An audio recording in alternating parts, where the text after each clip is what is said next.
چونکہ مجبوری ہے. یہ بخاری یہ مسلم شریف کی حدیث ہے، جلد دوم صفحہ 65، طبع اصحاء المطابق کراچی. یہ طبع اگر بتایا جائے تو فوراً وہ حدیث جو ہے اس پر آ جاتی ہے.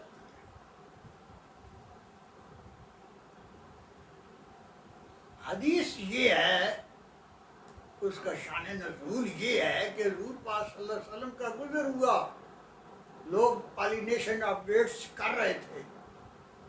حضور پاک صلی اللہ علیہ وسلم نے پوچھا صحابہ سے کہ کیا کر رہے ہو؟ انہوں نے کہا یا رسول اللہ صلی اللہ علیہ وسلم ہم نر گودا مادہ گودا پر چڑھا رہے ہیں یہ کھجوروں کا. حضور پاک صلی اللہ علیہ وسلم نے فرمایا لو لم لیس اللہ، اگر تم یہ فعل نہ کرو تو یہ زیادہ بہتر ہے.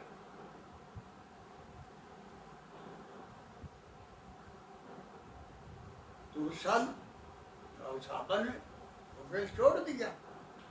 اگلے سال کھجوروں کی پیداوار بہت کم ہوئی.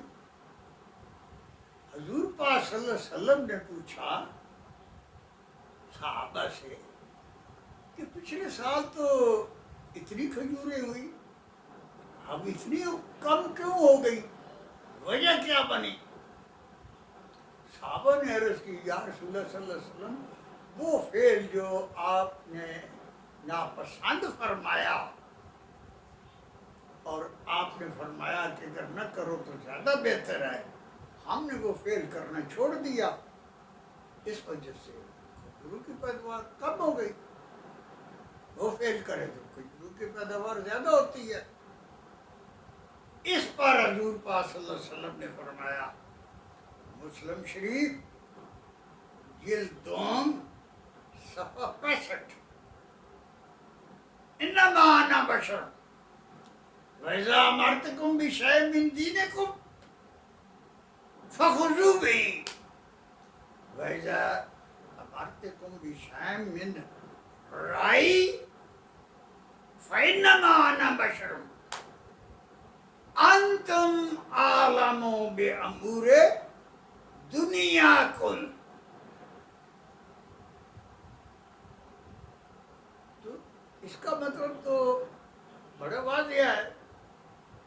ہم جانتے ہیں کہ حضور پاک صلی اللہ علیہ وسلم نے فرمایا یہ سیاست کی حدیث ہے، کوئی نکال سکتا ہے تو نکال کر دکھائے. حضور پاک صلی اللہ علیہ وسلم نے فرمایا انما انا بشر، بلا شک و شبہ میں ایک بشر ہوں. وَإِذَا أَمَرْتُكُم بِشَيْءٍ مِّن دِينِكُمْ فَخُذُوهُ بِهِ، جب میں تمہیں کوئی حکم دوں دین کا پس وہ لے لو.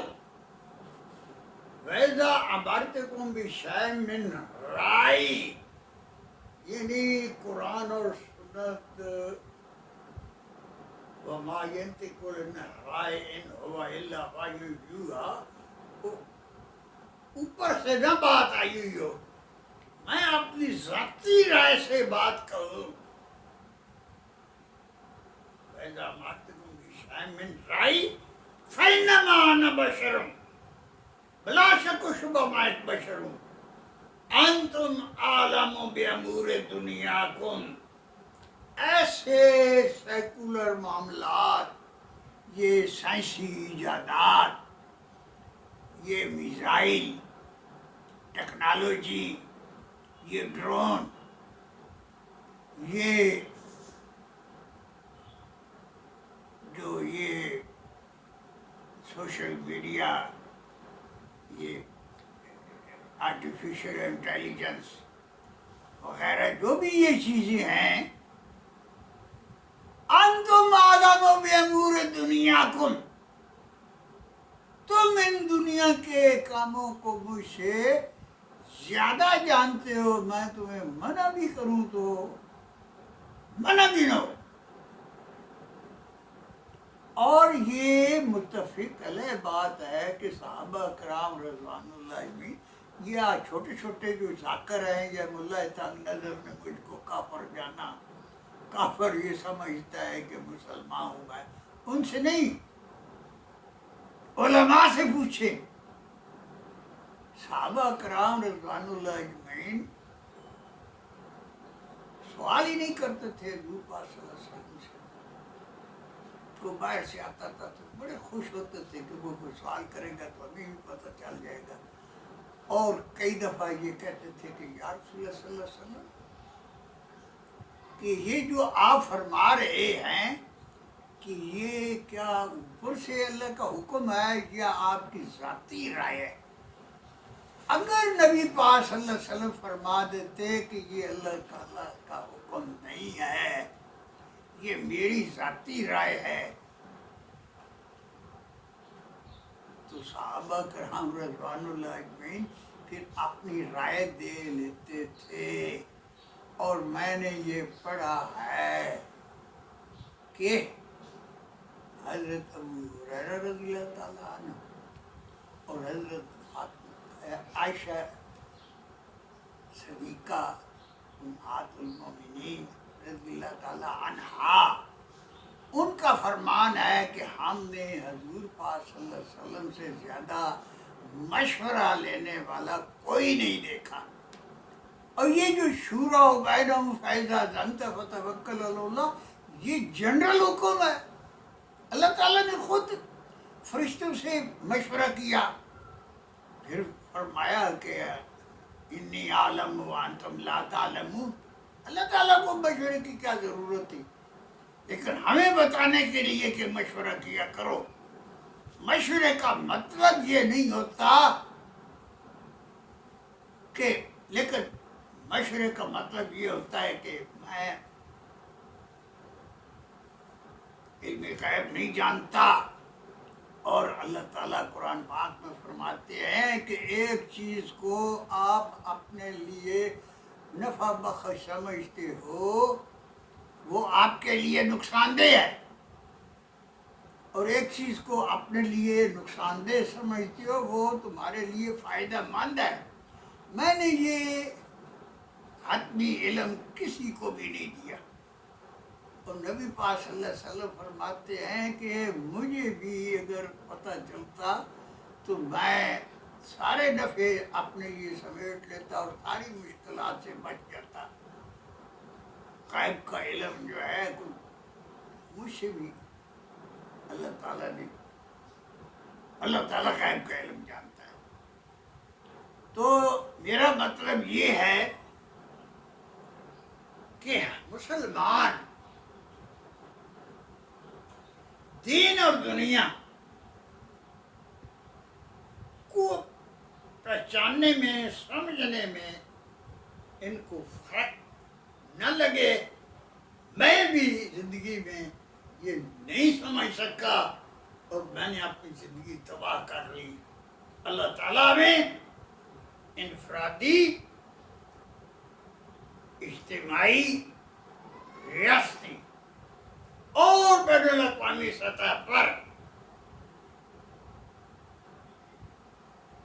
اس فرق کی پہچان نہ صرف عطا فرمائے بلکہ دین حق کے لیے اپنے وسائل قربان کرنے کی توفیق عطا فرمائے۔ وما علیہ الا البلاغ المبین۔ اجازت ہے، خدا حافظ، السلام علیکم۔